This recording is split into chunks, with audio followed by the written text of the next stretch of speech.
Okay, good morning, everybody, and welcome to this month's Cafe IW.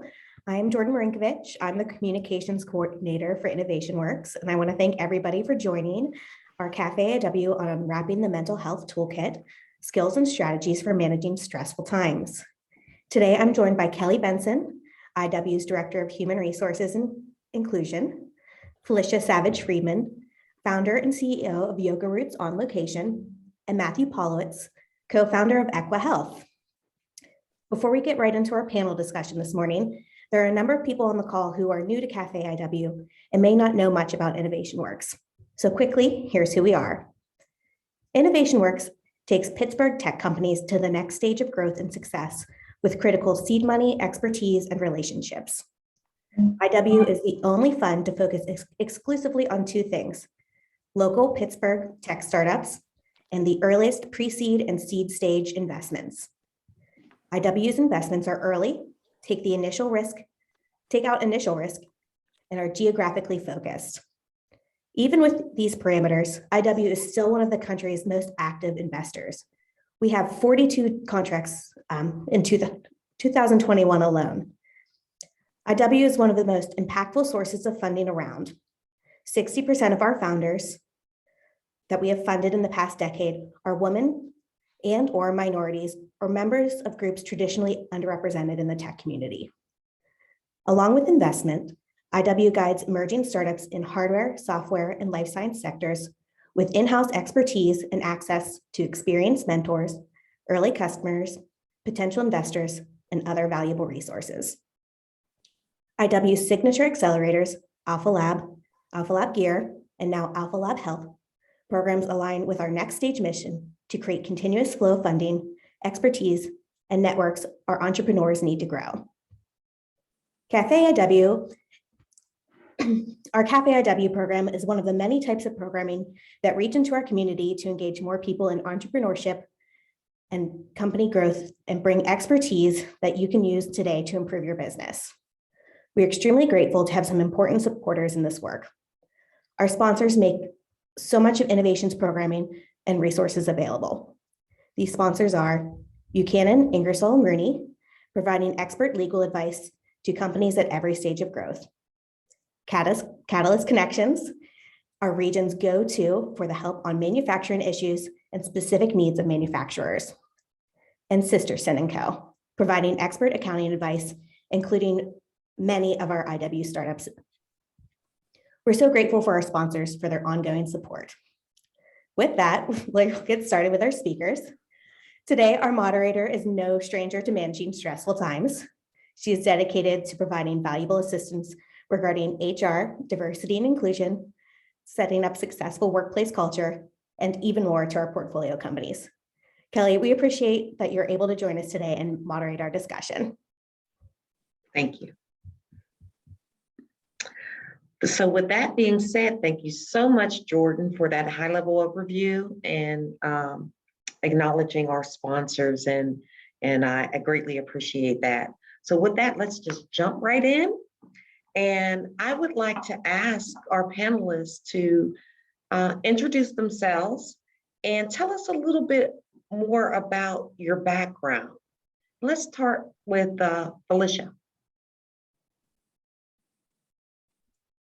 Thank you, Kelley. Good morning, everybody. And I call it a precious day. And it does feel like Friday to me for some reason.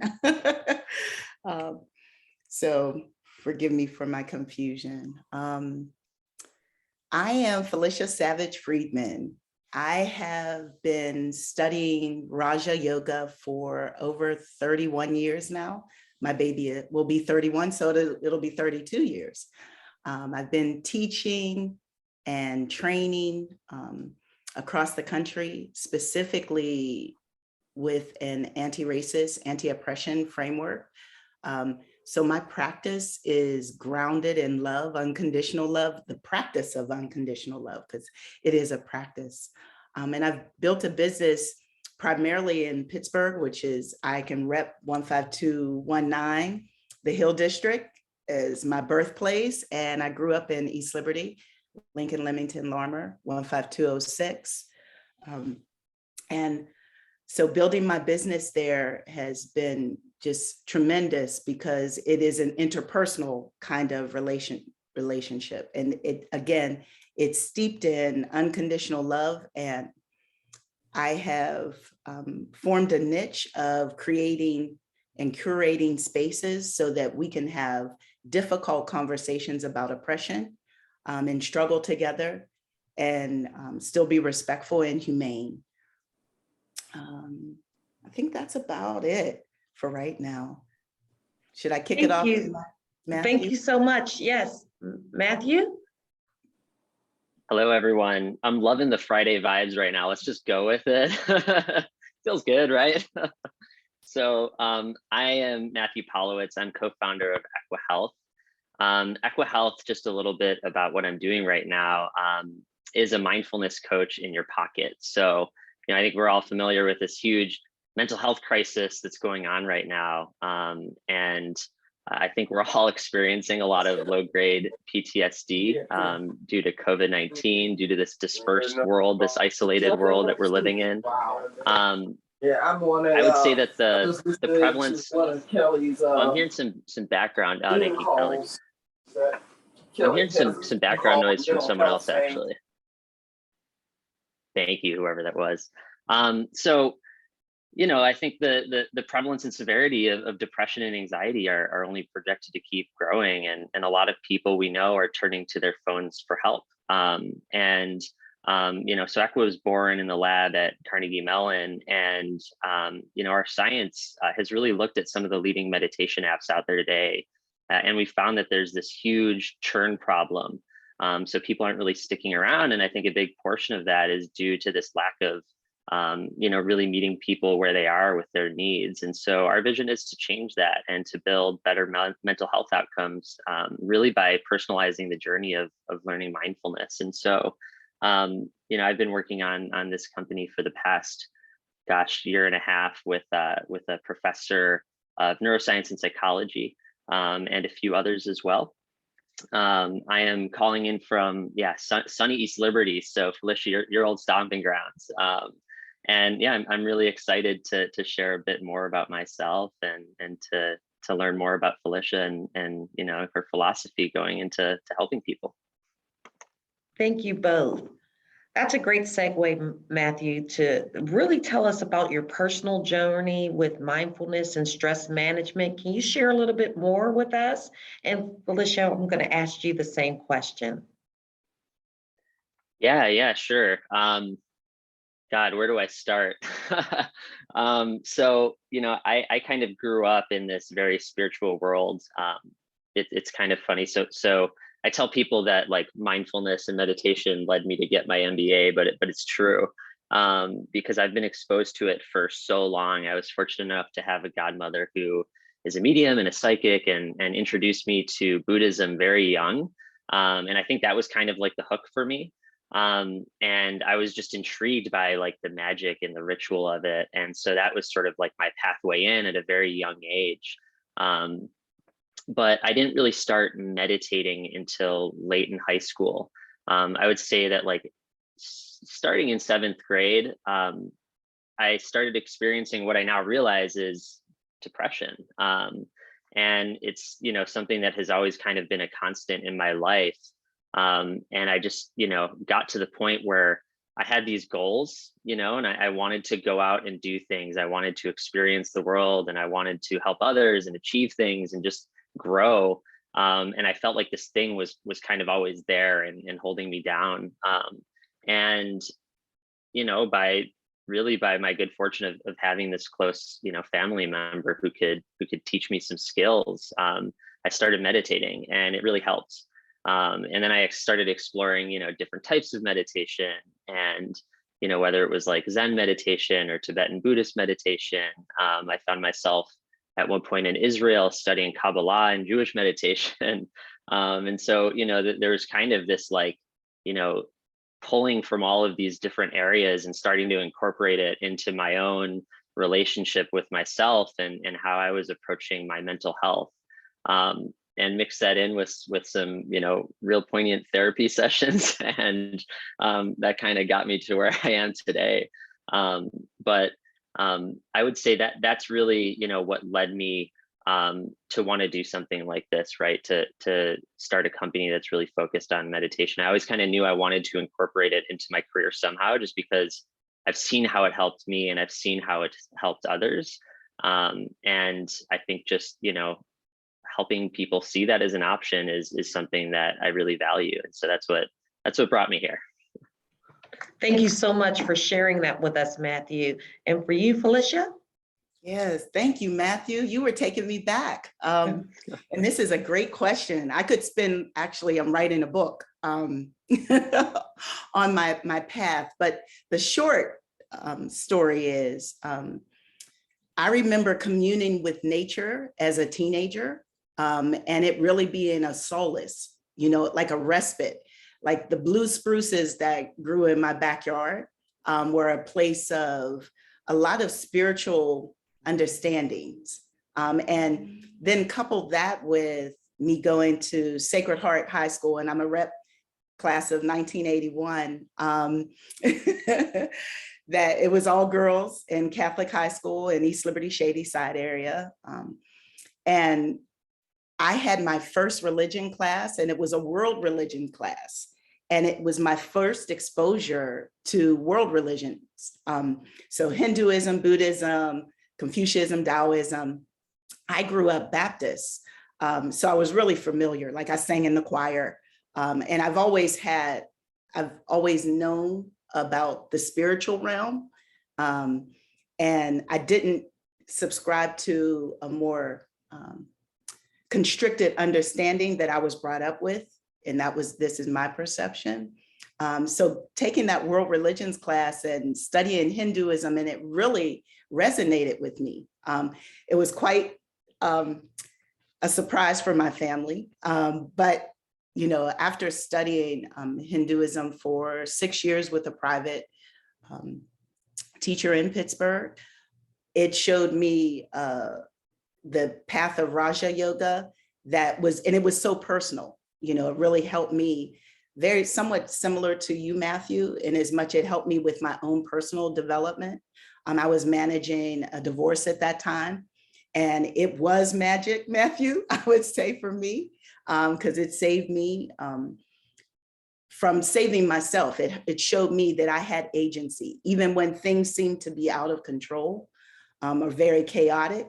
It really gave me a space where I can ground and center and root and come from a loving place, even when the situation was traumatic. And so I was like, there's something to this yoga. And then I had my daughter out of hospital and no drugs at Birthplace, which was the original birthing center in Pittsburgh. And I had her as 31 years ago. It'll be at the end of the month. And with pain, it was, to be personal, I would call off for menstrual cramps because they were that intense. But with my Raja Yoga practice, it really showed me how to stay ahead of the pain through the breath and the movement practice. So I was able to deliver Maya, with 18 hours labor. And I'm like, oh, I'm done. I'm going to do this yoga thing forever. And then people noticed how my practice really affected my work, my joy, be raising my children. And they're like, you can't keep this to yourself. You have to share it. So that's where YogaRoots On Location was born out of. And it really was community pressure to share with the world. And so I've had YogaRoots On Location for, I guess it's 12 years now.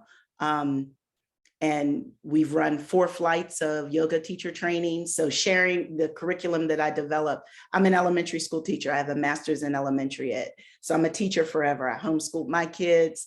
And I was like, oh, I can't homeschool my kids. Well, then I'll school other children. And then creating YogaRoots On Location really offered me an avenue to have my own school, own curriculum, and share it in Pittsburgh, primarily with the 4 flights, and going across the country and across the globe with my yoga teacher training, a 200-hour training. So sharing from the bottom of my heart, but sharing from my perspective, and especially me as a Black cisgender woman. I was not born into this East Indian practice.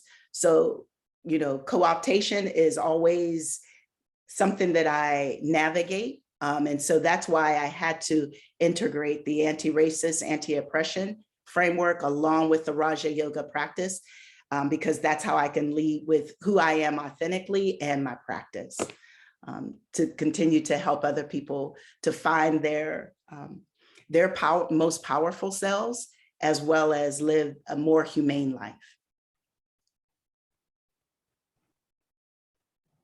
Wow.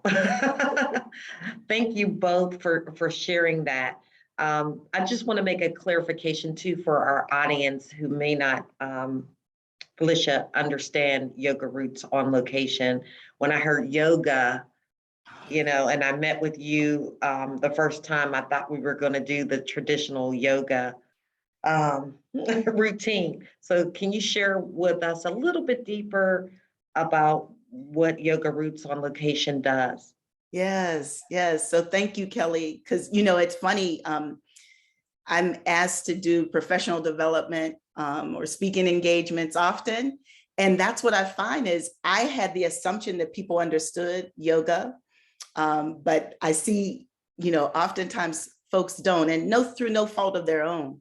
It's just how we were introduced to it, and Raja Yoga is an 8-limb path. So it encompasses actually all aspects of my life.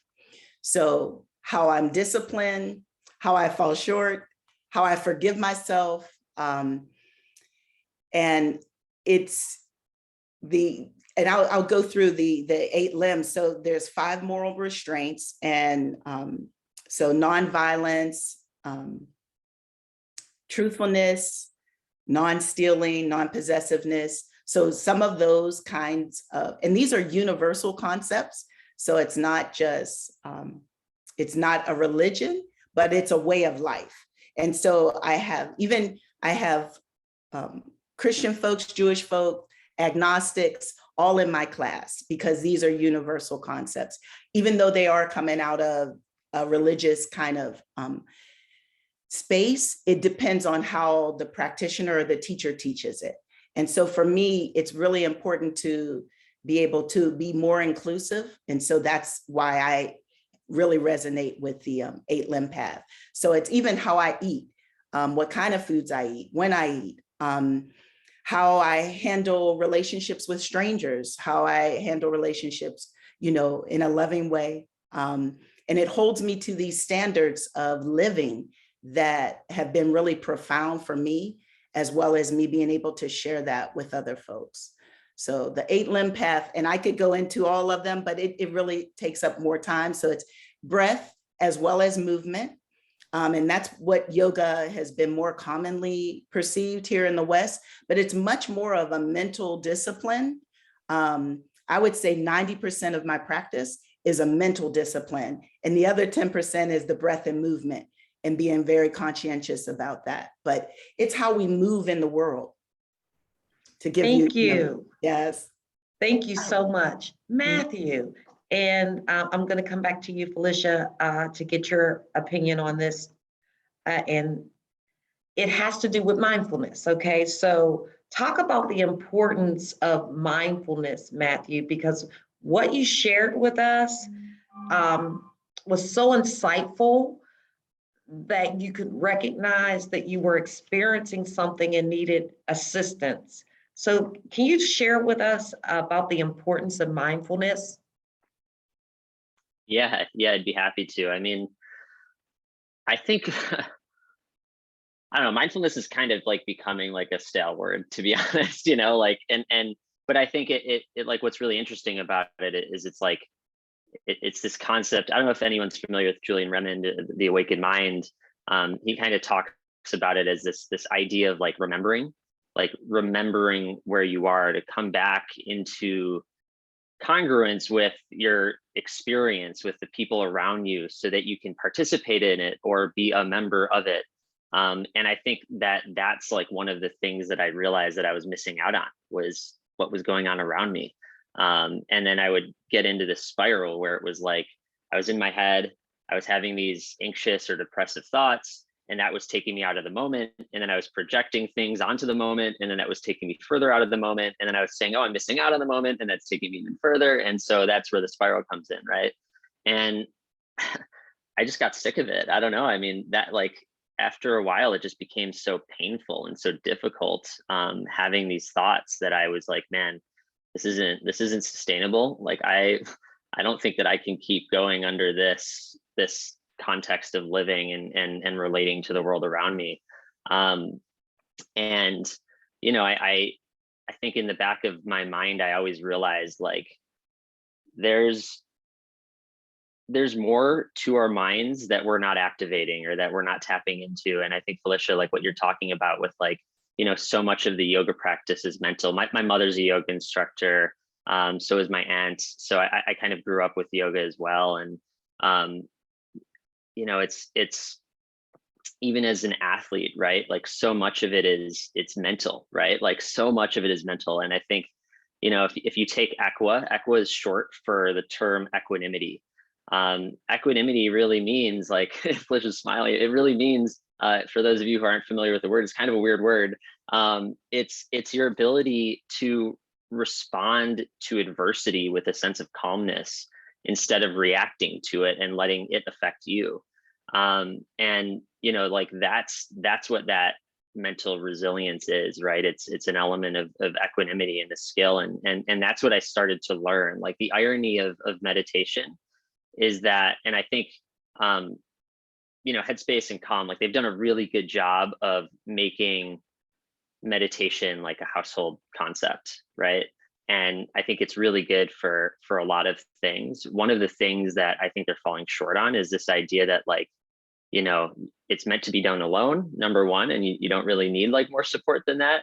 And number two, that you're going to sit down and have this like calming experience, right? This relaxing experience. And the irony is, like, sure, if you're listening to Matthew McConaughey read you a bedtime story, like, yeah, that's going to be calming and you're going to fall asleep, but you're not building skills, right? Like you're not going to be able to like take that into your life with you. And when you're really meditating, and you're doing this practice so that you can like bring it into the rest of your life, there's an element of challenge in that. And the irony is that that challenge is actually like what you want to be working through when you're on the cushion.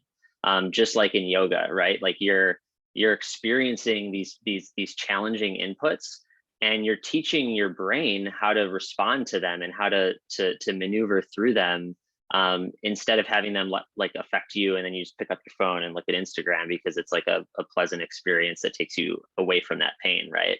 I mean, that's the challenge of something like this, is that it's always there to take you out of like an uncomfortable, you know, stimulus. And so I would say that, like, you know, that's the number one thing that we're trying to teach. And I think, you know, Felicia's probably approaching it from a different angle, but with a similar goal.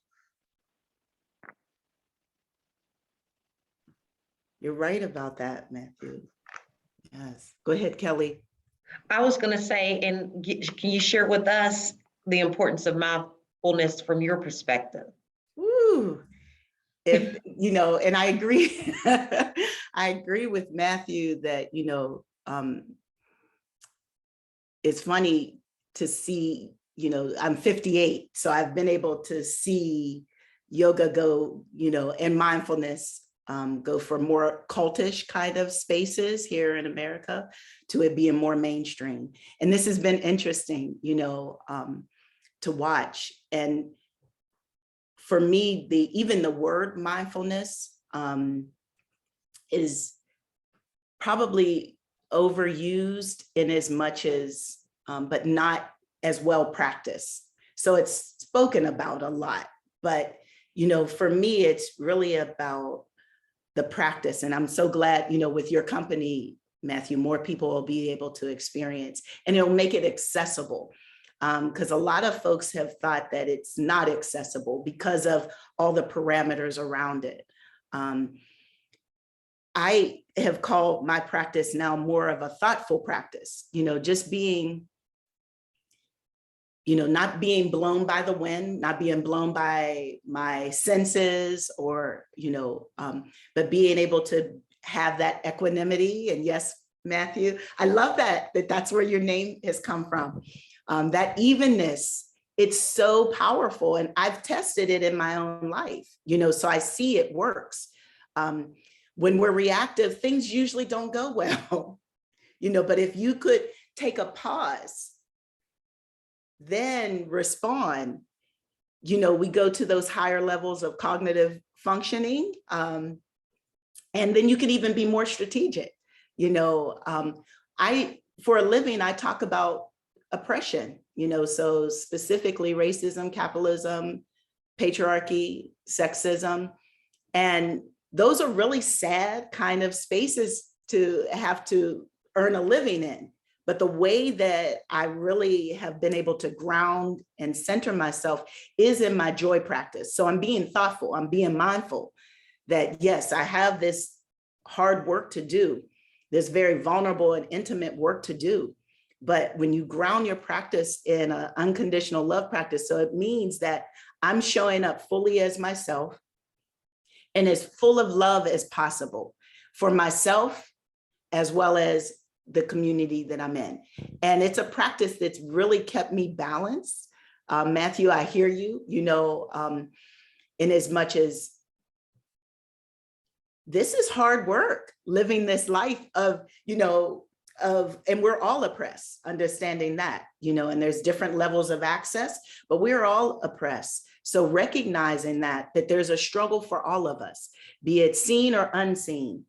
The thoughtfulness, mindfulness practice, the grounded practice is just, it's euphoric in as much as it creates a calm that's not dependent on external. And that's the only thing we really can depend on, is something that is grounded and centered. It's unchanging. And that's something, the power that we have within ourselves, which I feel is just extraordinary, because it's not just something that Felicia has or Mathew has. We all can access that power, that agency, choose how we're going to use our body, what kind of food we're going to eat, what kind of thoughts we allow to be entertained in our mind. We have so much agency. And I've brought this practice to youth who are incarcerated, to women who were incarcerated at Allegheny County Jail, youth incarcerated at, Schumann, now it's closed. But bringing this practice to the youth and the ladies there, it was phenomenal. It did. It changed their life in that moment.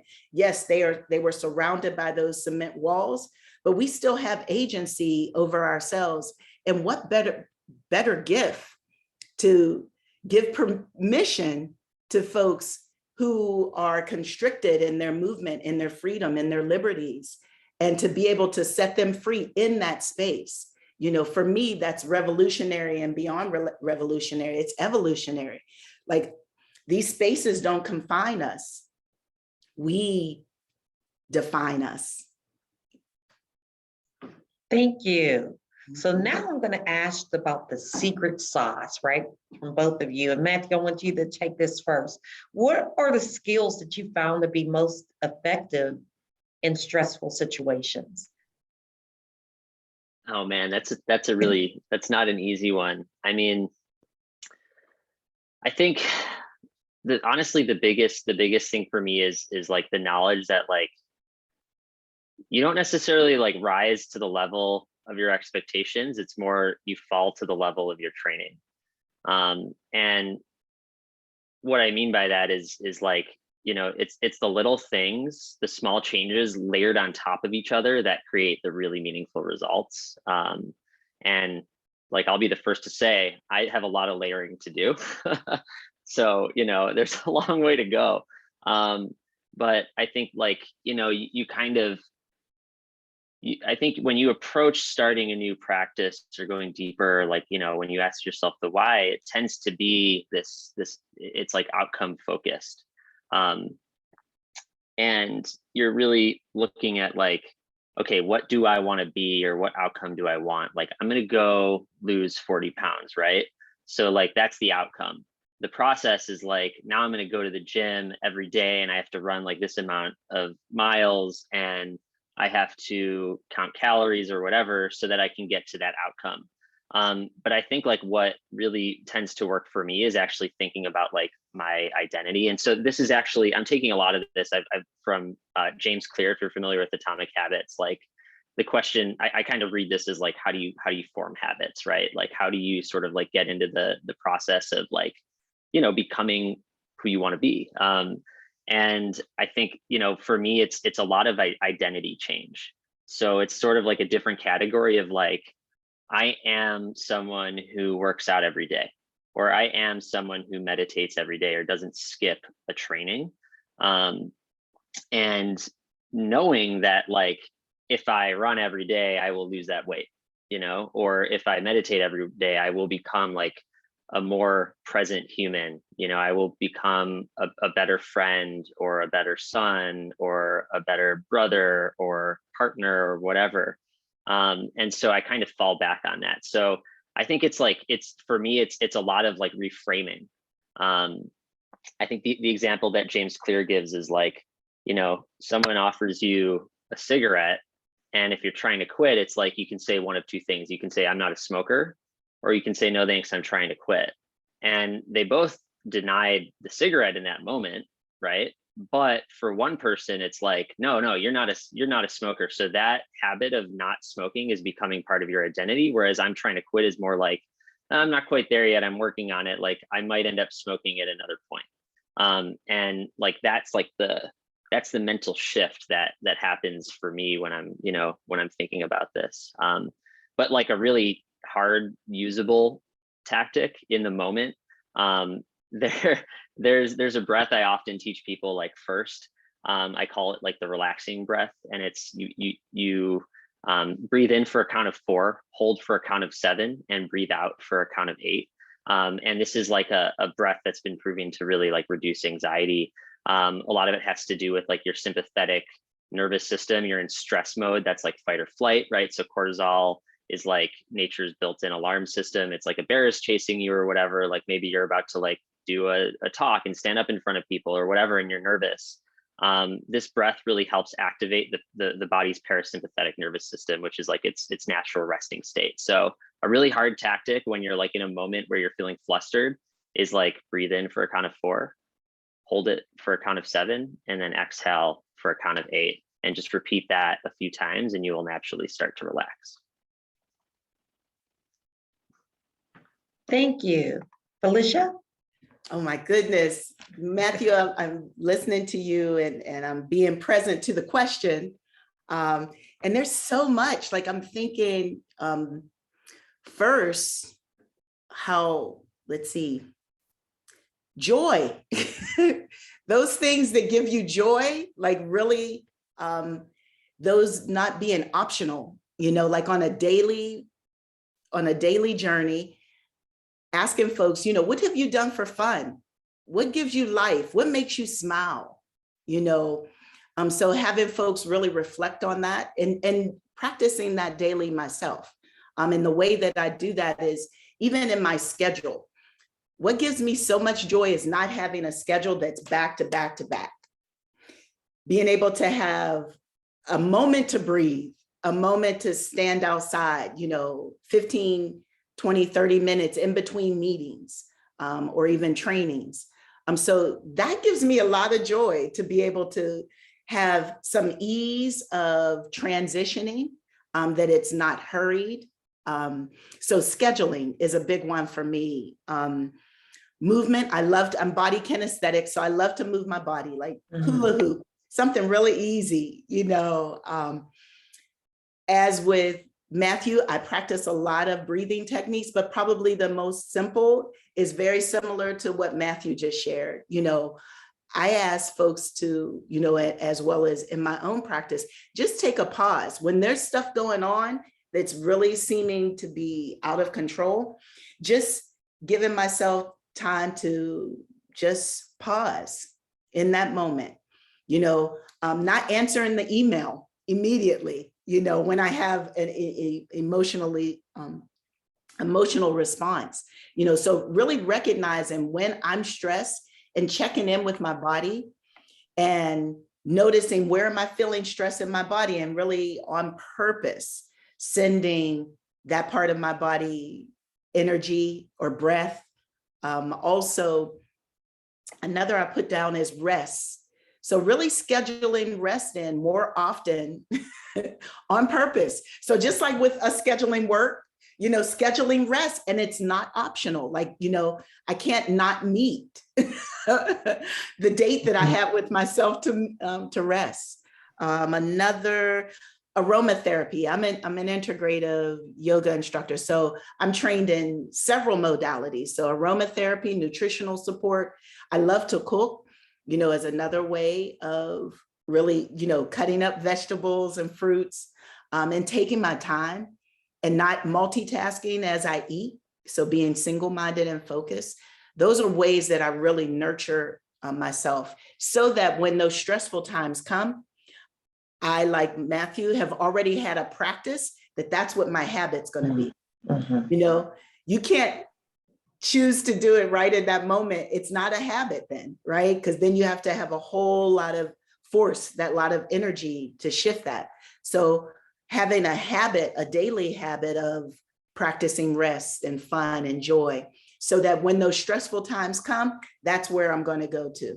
Like, oh, okay, stressful email, take a pause, do some breathing, read some inspirational verse. Those are my habits now. So that makes it easier. Thank you. So when I think about both of your introductions and how in tune you were at such a young age to be open to things that some individuals are closed-minded to, I'm going to throw it out there and share this. When I was growing up, my mom had a saying in the house: what goes on in this house stays in this house. Okay, so there has been a stigma in our community with the people of color of going out to really seek therapy and help and resources. So what can you do, or what advice do you have for people who have grown up like that? And the world has changed. Of course, there's more openness, but what advice do you have to people who haven't grown up in an environment or culture where things are so open? Mathew, you had your aunt. Felicia, you've been a free spirit, and although you grew up in a certain denomination, you had opportunities to experience going to school with a different religion. So what type of advice do you have for individuals who are a bit closed-minded or didn't really have that type of background and openness to seek help? Yeah. Mathew, you mind if I go first on this one? I would love for you to go first. Yes, thank you. Oh, this is an awesome question. And this is one that, I have been asked for years, and the answer that I have is we have to, first of all, accept people where they are. That's real love. Now, as a teacher, do I want them to be more open? Absolutely. But we have to meet people where they are. Like, for example, I'm thinking of family members. We've just celebrated, Indigenous Peoples Day, Thanksgiving, and our families are coming together. And so a lot of folks are like, Felicia, I'm going back home. How can I have these hard conversations with my family about, them changing, them being more healthy? I was like, well, the thing is we have to acknowledge that we're all humans. And when we impress upon someone else our beliefs, it's violence. And that's real rap, Is it something I still practice? Absolutely, because I want people to change. However, what I need to do is stay in relationship with them as best as I can. So if it's checkers, that's where we meet and we have some congruence, or that's where we're going to spend our time. Because in having relationship with people and you having a practice, they're going to notice you. They're going to learn from you without you even talking about teaching or even being in that teaching kind of wanting to expose them to something else kind of mode. So it's strategic. It really is. We have to be strategic because love is the only thing that's really going to change people's hearts. For real. And change. And when I say change their hearts, I'm talking about transformational change. I'm not talking about transactional change. Just because you're looking at me, I change. I'm talking about over their life. You impacting their hearts. So you staying in a relationship that is respectful is so important because you're going to influence them through your own practice. And that's why we have to be grounded and centered and practice on a daily basis, moment to moment, our practice, because people are watching, they're listening, they're in relationship with us. So they're going to receive it. We don't have to be preachy or teachy in that way. We don't have to say, you need to be open. No, just sit with them, have food, fellowship with them, have dinner or a snack. That's about relationship, authentic relationship building. That's my answer, Mathew. I kick it off to you. Yeah, I really appreciate it. I love that. I mean, your career is focused on this, so I have a lot less to say because, I think that you said it so eloquently. I think like when it comes to the doing is as you would preach and just allowing others to kind of see that. I think I was raised Jewish, not very religious, but I spent time in Israel, I mentioned earlier. And one of the big things that I learned there, a lot of religious Jews, they wear the kippahs, right? The yarmulkes. And one of the reasons for that is that when you're out in the community, people realize that you're Jewish and they kind of look at you differently because you're wearing this thing that sets you apart. And the idea behind that is that if you're following the laws of the religion, you're going to be a good example for the community. And there's a lot behind that I don't necessarily I'm not on board with. But there's a lot of beauty there too.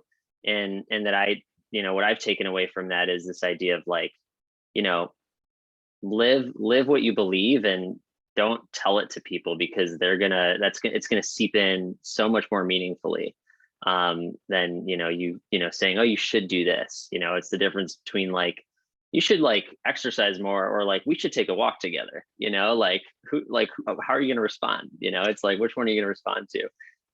So I don't know. And the only other thing I would say is like, I'm always willing to listen. So anyone who's out there experiencing this, when there's stigma, like if you can find me, you'll have my email, like reach out. I'm always happy to talk. When we think about like psychological safety with Equa, and we do think about it a lot. I mean, we're using the unified mindfulness training system. And so that's a curriculum, that was developed with a lot of scientists behind it. But psychological safety was a huge aspect. And, I think one of the things we're thinking about is like, you might experience like a painful experience when you're meditating. Like it's possible for past trauma to come up. It's possible for these things when you're digging into pain to trigger something. And, when that happens, like it's important to give people the option to work with that or not. And it's also important to set the expectation in the context that like, this is hard. And this is going to help you work with that in the future. And then you kind of have a why, and it's not just like this pain that's coming out of nowhere. And then it's like, oh, what do I do with all of this? And at least you have like a little bit of context there. So yeah, those are the things that I would have to add to that question. Well, thank you so much. I see Jordan has joined us. And Jordan, do you want to turn it over to the Q&A? Yeah, so we've got some great questions. So I'd like to just toss them out to you guys. Feel free for both of you to answer one. And even Kelley, there's some questions here that I think are specifically geared towards your expertise as well. But first, we've received a lot of questions about what tips and tricks do you have to give to people to help find time for personal mindfulness and making sure that they are able to put this into their daily routines? Yeah, I'd be happy to take that first. I mean, we're thinking a lot about this with technology, right? And like, how can we help leverage technology to create habit? I think like no matter what we do, we're creating habits. You know, like they might as well be good ones. So or good ones, whatever whatever you define that as. I would say that I think about it in three buckets. It's like trigger, routine, and reward. And so the trigger is like, what is reminding me to do it? And maybe with an app, like, if you use Duolingo, if you're familiar with that, they kind of like send you a push notification and it's like, hey, time to practice. But there are other triggers as well. It could be like an alarm that you set. It could be, this daily thing, and it kind of bleeds into routine. So if you're really trying to build a habit, like carve out 5 minutes a day, right? At the same time every day, and just do it at that time and like make it part of your routine. And then reward yourself. Like that's the third bucket. And like, after you do that, what's next? Maybe it's coffee. And it's like, okay, like I meditated. Now I can really like enjoy this coffee. I did the thing that, I perceive as challenging. And then it starts to become less and less challenging, or you kind of look forward to it. And maybe you start to play with like, oh, maybe I want to do 10 minutes every day. Maybe I want to do 20 minutes every day. So those are some tips and tricks. And the other piece is like the identity thing that I spoke about earlier, right? Like I am a meditator. I'm not someone who misses a day. And even if it's a minute, like you can tell yourself, I practiced today. And that becomes part of who you are. And you get to those outcomes over time. Felicia, do you have any tips and tricks for people? Actually, I would really, and I usually don't do this, Mathew, but I can't add any more than what Mathew has shared. Seriously, that's what I would have said. You got to schedule it. You have to make a routine. You have to have a practice. There's no, like, I'm so not the tricks or tips kind of person. I'm so much about the practice. You have to be disciplined. And just as Mathew said, a minute, 5 minutes, but you have to be consistent. Practice, that's what we do in our yoga mat. Every class, we put our yoga mat back out. And this is a new day, a new body. Even if I practiced yesterday or if I had a practice for 30 years, still we have to practice. I can't add any more. He said it. Thanks, Mathew. Great. Kelley, I'm going to throw this one to you. We do have some questions about prioritizing wellness and mental safety, psychological safety in the workplace. What can you speak to that about staying sane in these crazy times that we're in right now? So first of all, I'd like to throw this out to the employers, and I would hope that all of the employers have created a culture and an environment where if something is going on at work, that there's some sort of resource that our team can go to really discuss what's going on with them. I think it's being open, being honest, being confidential, building that trust within that culture that allows team members and employees to come to you with their concerns. Great, thank you. And here's a question from our chat today. What do you think, or how do you confront the issue of mindfulness losing, as a term, losing its meaning in some contexts? What do you hope, oh my goodness, sorry, I need reading glasses. What do you hope to help with using mindfulness and taking it out of that negative context that it's gaining for your businesses? Yeah, that's a tough one. I come back to like be honest as possible, right? And like you can talk about it as much as you want. I think this gets back to like the talking about it versus doing it. And I think it's way more believable when it's real. Like, you know, people pick up on that. People pick up on the bullshit radar, you know, like everyone's got one.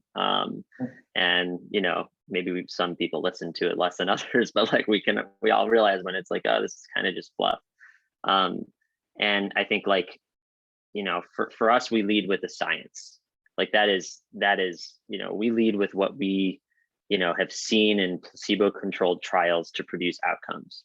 And to, you know, reduce feelings of loneliness, to reduce stress biology, to, you know, improve like perceptions of well-being in daily life. Like those are the things, those are the skills that we're teaching in our curriculum because we know they work. And so I think, you know, for me, it's like, yeah, like mindfulness is a buzzword. I mean, everything is a buzzword right now, right? Like everything is trending with a hash mark next to it on Twitter or Instagram or whatever. And so I think just doing it, being honest, people will pick up on it. And like, you know, it's way more organic that way. I definitely agree with Mathew on that too. A life well lived is an example, you know, and when I'm saying a life well lived, for people to be able to see you struggle and go through, and what tools and strategies you use. I think I don't even, while I understand there's a negativity around mindfulness, we all have a mind and we all need to be mindful. So intuitively, I know that that's the space, you know, even without the science, I know that's the space. We have minds. We need to be full of our minds. And we know with the science that we're not as disciplined, especially given that we have these larger brains as animals on the planet. We don't use them, you know, so discipline is a root of practice. And, you know, so I think dispelling the negativity is really about, you know, just continuing to live our lives as well and to be fulfilled as a person, you know, living in your purpose. Everyone wants to live in their purpose. You know, most people want to live in their purpose and want to feel good about how they're living and how they're earning a living, you know, so that's all part of that mindfulness, the positivity of it. I don't see anything negative about it other than it's being more, you know, the religiosity of it. But, you know, we all have a mind. That's a scientific fact, you know. Great, thank you. We've got time for just one or two more questions here. Let's talk about time management stress. Are there any things that people can do to set a better schedule for themselves to help eliminate some of the stress caused by overwork or just overscheduling yourself? Yeah, I think Jordan, I already shared this, you know, in as much as really scheduling, you know, not being scheduled back to back to back, really scheduling in pause time. And Kelley, from a human resources side, you know, this is something that's pretty revolutionary, you know, that it's not being done. And especially, you know, during this pandemic time and folks were, you know, on Zoom and they have schedules that are back to back, you know, at least when before COVID, folks could drive, you know, you'd have some downtime, but we need to be intentional and thoughtful about how we schedule. And if we're a supervisor, you know, scheduling in on purpose breaks. People are more productive, and the research shows we're more productive when we have a more humane schedule, you know. Kelley? So I say you have to be intentional. So I have an 88-year-old mom who has a host of health issues. And this has been a very hectic 18 months. And I had to come to a realization that if I'm not healthy, I can't be there for her, my family, or anyone else. So it is imperative that you are intentional and that you take time out for yourselves and take time out to make sure that you are in that space where you can meditate, you can have peace, you can prepare yourself for the day. if it's exercise, if it's cooking, if it's walking, if it's, whatever it is, whatever it is that you like to do to relieve stress, I highly, highly encourage you to take time out and take care of yourself. And when I'm saying that to you, I'm saying that to me continuously, because if you are not well, whether it's mentally or physically, you're not going to be able to be there for anyone else. Yeah, I couldn't agree more. I mean, one of the things I was thinking about, Felicia, when you were talking about, creating space in your calendar, is like how much of the things that you're doing every day are for someone else versus like for you and your priorities. And like, think about that. And what helps me with that is like, every morning I write down, I make a list of 3 things I'm going to do that day. Like, what are my top 3 things that I'm going to achieve that day? And I literally write, today I plan to 1, like, do this, 2, do this, 3, go to the gym or whatever. And like, as long as I hit those 3 things, then I can feel good, like calling my day a success. And the truth is, like, those should be like the most important things that you're doing, and the things that will like move your career, your project, or your, for me, it's like the company, like, whatever you're working on forward. And I don't know, I just find that to be a really succinct way to do what Kelley was talking about, which is like prioritizing the things that matter. Great. Well, thank you, everybody. I think now is a great time to kind of bring our program to a close. So I just want to thank all of you for joining us today. It was such an insightful conversation. And I know personally, I definitely struggle with finding time to kind of look in on myself. So I appreciate all of the advice and the openness of our conversation today. We want to wish everybody on the call a safe and happy holiday. And we will be back on January 27th for our next Cafe IW, where we will be taking the work out of networking and focus on creating and developing meaningful relationships. So thank you, everybody, for your time. We appreciate it. Thank you. Thank you. See you all. Thank you for having